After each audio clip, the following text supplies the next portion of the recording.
Let's welcome to the stage, David Osmond.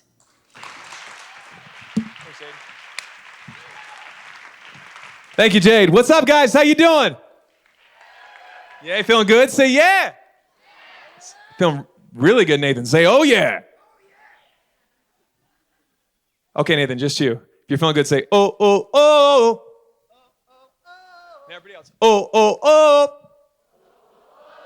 Oh, oh, oh. I knew it. New Kids on the Block fans everywhere you go. You can't help it. Music's powerful. Music is what feelings sound like. And I am so grateful to have grown up in a very large musical family.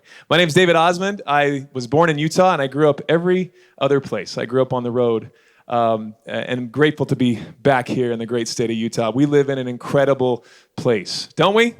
Pretty awesome. Everybody from Utah? Yeah? I'd say that you might know who these guys are, but I don't think you're old enough to know who the Osmonds are, right? I thought so.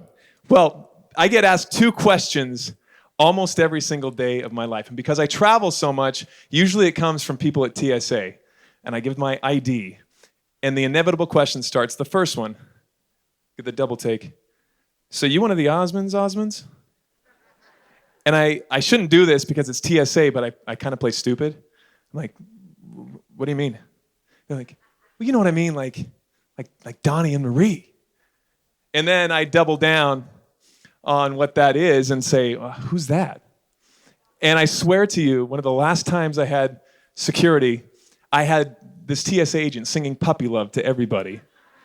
And it was awesome. And then, of course, once they kind of go, oh, okay, all right, I see the connection. They're like, so who's your daddy?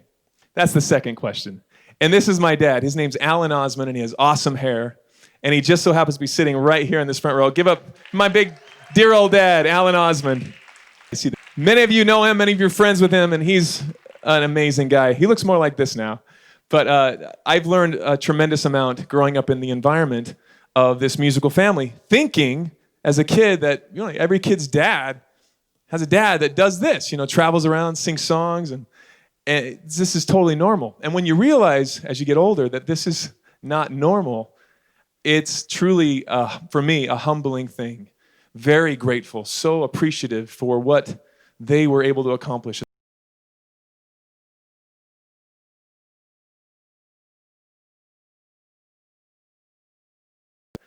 But it's who they were as people, their foundation. And it started right at the top with my grandparents, George and Olive Osmond. And this is the hierarchy of things. God first, then family, and then it's show business. And I appreciate that so much because that was always the case. And they lived their lives that way, and I'm so grateful for that fact alone. I thought every kid's dad was on the cover of teen magazines. This is not normal. But they also had some sweet threads. You can't negate that. It was really cool growing up in this environment of music always around me. And believe this or not, 62 that little barbershop quartet out of Ogden, Utah. Kind of business. I host a kids TV show in New York, across the country. Musically, it's called WONDERAMA. I was able to be the host of the Daytime Emmys this year. I was nominated for Best Daytime TV Show Host. That was awesome to sing with Elmo. The big band is now the new musical thing I'm doing, so I'm just blessed even to sing with my Aunt Marie in Vegas and on tour. It's just awesome. Grateful for the power of music and see how it affects people's lives. This phrase was something that the Osmonds had as kids and has carried on into our family. Superior opedimus. Latin, for we seek higher things. That was the motto. And for this conference, for Uplift families, I felt that was very pertinent. It's one of the first things I thought of when they asked if I would come and say a few words. And trust me, tonight, I'm just grateful to be the fly on the wall. I feel I'm going to garner more just being here than anything I could ever give back. So I'm truly honored by this opportunity. Thank you, Mrs. Herbert, for this invitation. This little group out of Ogden, Utah, you might have recognized them or got to know them from the Andy Williams shows back in the 60s, where the world got to know these guys. But it was actually another guy that gave them their first job right before Andy Williams. And it's Walt Disney. And I was thinking about Walt Disney because of a comment he made and a quote that pertains to my thoughts tonight. And it's this. Sounds a little harsh, but you may not realize it when it happens to you. A kick in the teeth might be the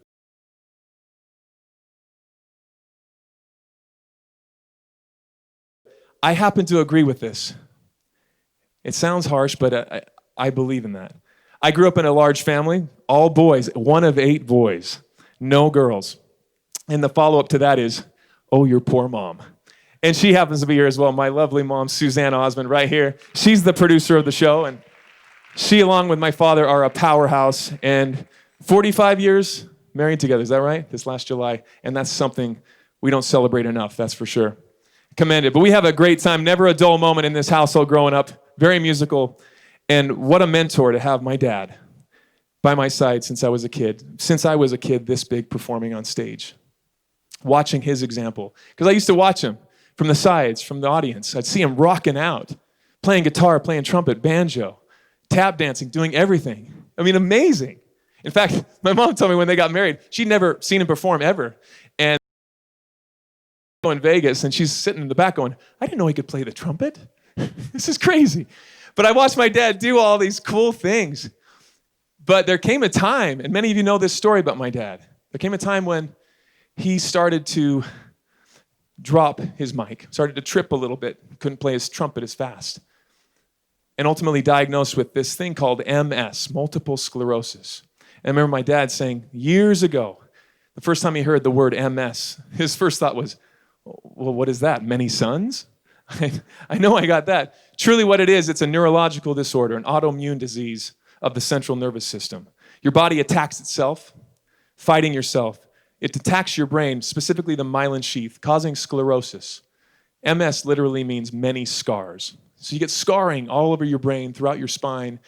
Ultimately, for everybody, symptoms are different, but it stops you from moving. Whether it's seeing, whether it's feeling, whether it's pain everywhere, or just immobility. And my dad was diagnosed with this. But from the day he was diagnosed, I remember this. I was a little boy, and he sat us all down, and he said, you know what, guys? I may have MS, but MS does not have me. Wow, what a way to live your life. Isn't that amazing? Isn't that cool? But it's not a bumper sticker. He lives his life that way. What a gift to have a dad like that. I learned from his example and so many others as I've grown up that pain is inevitable, but suffering is truly optional. And that's what I want to focus my comments on tonight. We all have stuff. Pain comes to us in so many different forms. Maybe it's MS, maybe it's cancer, maybe it's diabetes, maybe it's financial problems, maybe it's addiction, maybe it's depression. These are very real challenges, and we've all got our own stories. We all come from our own families. We're all fighting a good fight. And I'm so grateful for the examples in my life for so many reasons. Because life is tough. This rock is outside my parents' house. My dad writes in acronyms. Life is tough. But so are you. So back. T, if you got a problem in your life, whatever it is, any of those challenges aforementioned and more, you have to target it. You have to see it. You have to know it's in front of you. You have to recognize whatever that is in your life. And then read up on it, study about it, pray about it, meditate on it. Try to understand that problem. Focus. Don't get distracted because life is so full of distractions. And today, now, more than ever before, keep your eyes single to the goals that you have. And the last F, and I think the most important of all, fight. You keep fighting. And don't you give up. Because if you're tough, man, you can accomplish so many things, more things than you can even imagine. Again, having a dad like this is so cool. Day. And I stand on the shoulders of giants, of so many, my mom, my dad, so many countless people who go before me. We read about it. We learn about our heritage, the families we come from, and hopefully we can build upon the previous generation. And I got the bar set pretty darn high, and I hope to do my best throughout my life. When I was introduced, I turned to my wife and I said, "Did you hear that? They called me an expert in parenting." I got to write that down because I know I got a long way to go. So I'm grateful just to be here tonight to learn from everyone here because we're all learning together, that's for sure. Having a dad like this meant more when I was like that.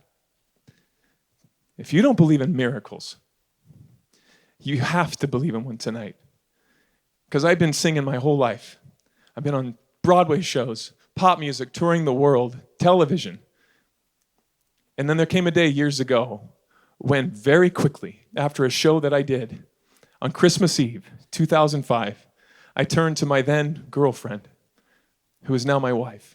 But while we were dating, I took my shoes off after this performance, and it was late. And I remember turning to her, and I said, "Valerie, my feet, they feel like they're being crushed by a steamroller." And it was just the most excruciating pain in my feet. And it wouldn't go away, and I'm in mid-20s. I'm like, invincible. It'll go away. I'm fine. I didn't get much sleep. I'm good. Stubborn, right? Fast forward a few months. The pain is all the way to my chest. And then I start tripping and falling. And I can't do anything for myself and ultimately end up like this. And I'm dating my wife, who I met in the last place on earth I ever thought I was going to meet, my soulmate, the love of my life, my best friend. Las Vegas, Nevada. Amazing. She's a miracle in my life. And even trying to perform from my wheelchair was, I was stubborn, thinking I can overcome this. I'm fine. Don't even worry about it. I was trying to, out of sight. And when I proposed from my wheelchair to my wife, and she says yes, in sickness and health, I knew that miracles happened every single day. And a very smart guy said once that I read, you can live your life in two ways. One is if nothing is a miracle, or you can live as if everything is a miracle. And I know the latter is true. Since our wedding day, I've been back on my feet, and I've been walking miraculously. And on paper, doctors are blown away. They don't know how. And even though I have MS today, and I still have it, and that pain is on fire right now, I know it doesn't. And I look at my children, and I think, man, they're going to have some stuff. They're absolutely going to have some stuff. It's required of me as a parent to be an expert and set that bar for them because, man, what a gift it was for me. I got to pay that forward. But what a miracle since the day we were married. It's incredible. It was a miracle in my mind. And it's kind of crazy to even think about. It was a whirlwind. But it sounds nuts and crazy. Having MS is one of the best things that's ever happened in my life. It's insane. Two things that I believe. First is a quote from one of my favorite authors of all time. The guy's name is Dr. I've heard there are troubles of more than one kind. Some come from, but I've bought a big bat, and I'm ready, you see. And now my troubles, they're going to have troubles with me. I love that. I love just the visual of that, to have a weapon to fight back.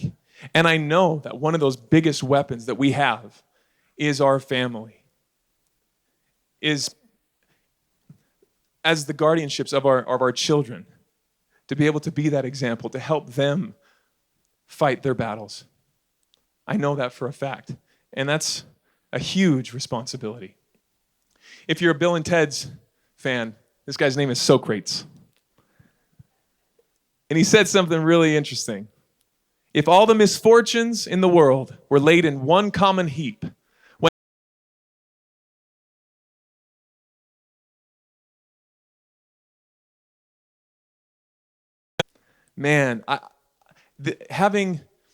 just being in a wheelchair for about a year and coming up to a door and having people just ignore you, it opens your eyes very quickly to the world around you. And I meet people every single day now that I could never imagine changing places with. And I also don't take a single step for granted in my life. Walking up these stairs is awesome. I drove a car over here today.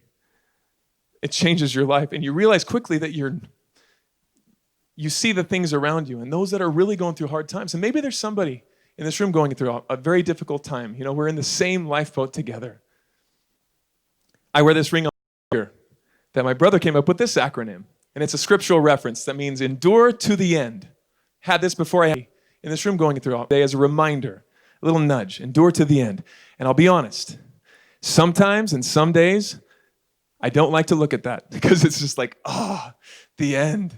It's a long way away, right? And a friend of mine changed it for me, and I try to live it this way. Endure to the end of the day. But I got tomorrow. If I can just get through this. Just get through this. People don't get ahead in life because they aim way too high with their goals, and they miss them by a mile. It's not that. It's because they aim too low, and they actually hit their goals. I know, as my wife and I talk about our family, the goals that we try to set, and again, we make our mistakes, we learn. I certainly do. She's perfect. I make my mistakes. But we set our goals high. And even if we miss, we're hitting some pretty awesome things. Change happens every single day. And I promise you, if you're going through a very difficult time in life, it's going to change. Things ebb and they flow.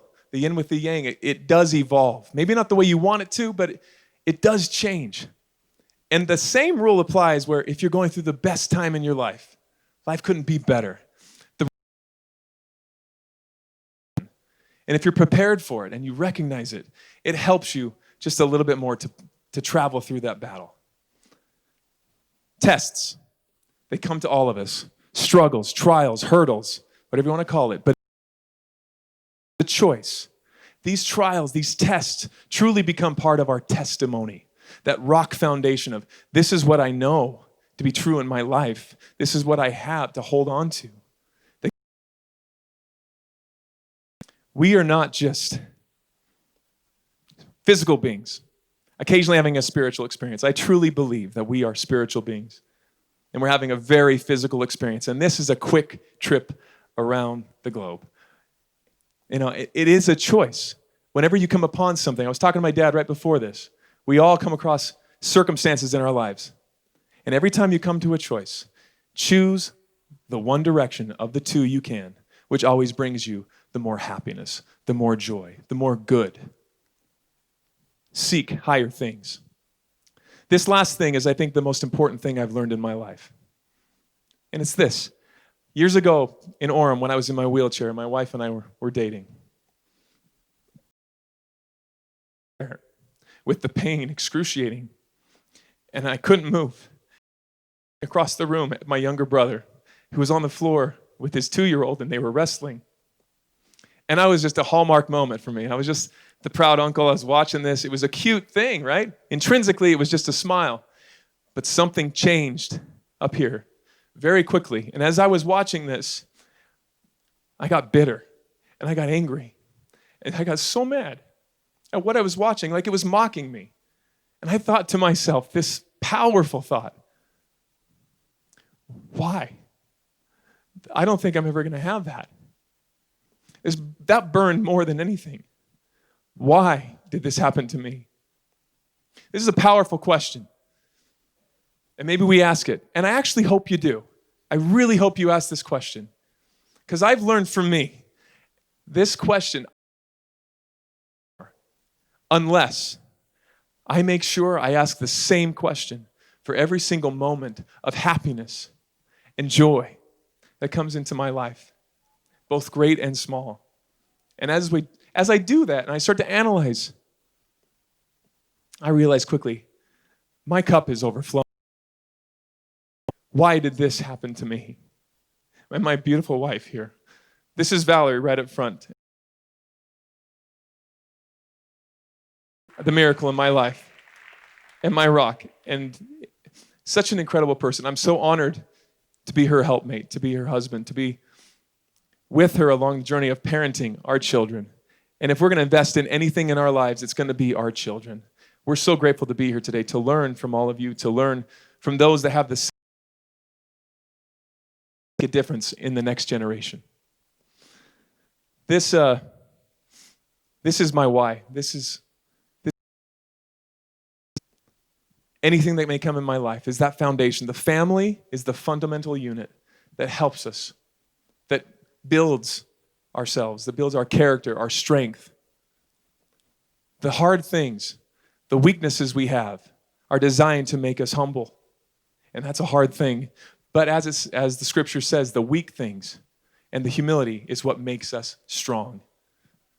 We have our weaknesses to give us the strength. I know that's true, and it's a hard pill to swallow sometimes, but it is a fact. And if you're going through a hard time, hang on. You're not alone in this. This is my beautiful family and our 3 children. We have 2 girls and a boy. Saffron is our 10-year-old. Azalea is our 8-year-old, and of 5 kids. He's our 4-year-old, and we are so beyond blessed. This is my why. And I am blessed to be the bottom of the totem pole with this family. As one thinketh, so is he. The power of thought. We heard that from Brad. The power of thought is huge. And I learned something from another mentor of mine who's passed on, and it's my grandpa, George Osmond. He was a tough guy. This is my grandpa. He was a drill sergeant in the Army, a master sergeant during World War II. And he had 8 boys and 1 girl. Marie was the only girl. They had barracks, and she had her own bedroom. But he raised them to be tough. And I remember as a kid, he would pull me aside, and he'd put his hands on my shoulders. And he'd say, you know what, David? You're going to go through some stuff in this life. It's going to be tough. It's going to be hard. But I promise you, kid, I promise you one thing. You can do it. And I think that's the drill sergeant coming out of him. You can do it. So don't you ever give up. So, since I'm a music guy, is it okay if I sing a song for you? All right. I wrote a song, and thinking about what can I write about to inspire and help people through the experiences maybe I'm living right now. This is one card that I've been dealt, which is the MS thing. What can I say to someone else who might be going through a similar challenge or something very, very close to that? And this is the song I wrote. I hope you enjoy it. It's called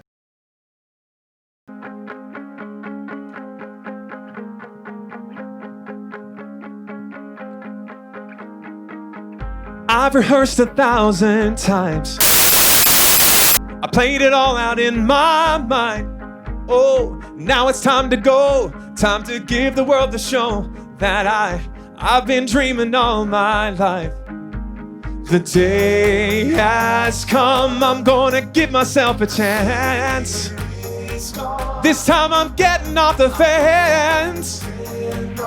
The wait is over, yeah, it's my life. This is my life. I can do this. Just stick around, you'll see. Going through this takes every part of me. What I'm feeling down inside is like a roller coaster ride. But it's true, yes, I can do this. Now we're in a show barn. If you want to put your hands together, this is your party. Here we go, ready? I am the captain of my soul. Only I can make me whole. Ooh, if nothing ever changes, everything will be the same. So I will change and I will grow. The day has come. I'm gonna give myself a chance. Yeah. This time I'm getting off the fence. The wait is over, yeah, it's my life. This is my life. I can do this. Just stick around, you'll see. Going through this takes every part of me. What I'm feeling down inside is like a roller coaster ride. But it's true, yes. Oh, I can do this.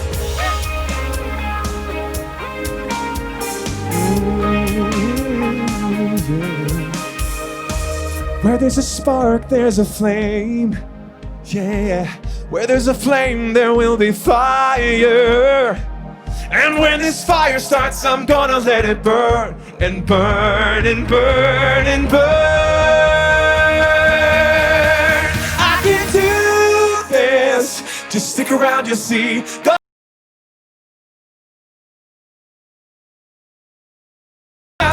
It's like a roller coaster ride, but it's true, yes. I can do this. I want the world to see I can do this.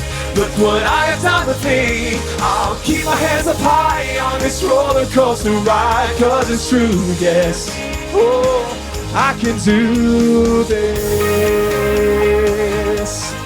Oh, I can do this. Last one, here we go. One. I can do this.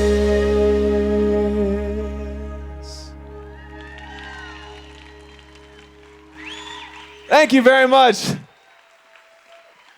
Thank you so much, everybody. Thank you. Man, let's go on the road together. You guys are good. Last thought I want to leave with you is this, and this is something I saw on my wall growing up as a kid. It's a poem, and this is how it goes. If you think you're beaten, you are. If you think you dare not, you don't. If you'd like to win but think you can't, it's almost a cinch that you won't. If you think you'll lose, you've lost. For out in the world we find success begins with a fellow's will. It's all in the state of mind. If you think you're outclassed, you are. You've got to think high to rise. You've got to be sure of yourself before you can ever win a prize. For life's battles don't always go to the stronger or faster man.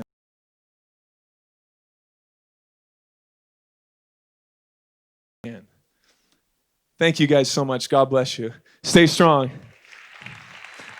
It's not the trials that get us down. It's the lack of hope. And there is so much hope to be had. Thank you so much. God bless you.